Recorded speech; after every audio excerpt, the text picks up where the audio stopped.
Hi, another sharing of devotion, and gusto ko lang i-share yung 1 Samuel chapter 15 verse 10 to 11a. Sabi doon, Then the Lord said to Samuel, I am sorry that I ever made Saul king, for he has not been loyal to me and has refused to obey my command.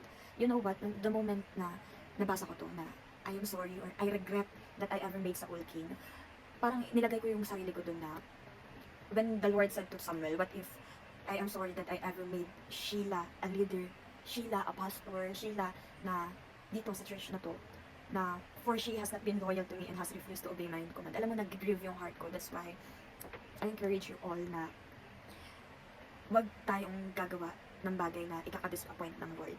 Kundi, alam mo, you need to be eager to do, to obey God's will na wholeheartedly, not partial obedience, but full obedience. Kasi ayaw naman natin, di ba ang sakit, ayaw naman natin na dumating sa point na mag-regret si Lord dahil tinawag niya tayo. That's why, yun lang, I encourage you all na kahit gaano kahirap, magpatuloy ka sa Panginoon.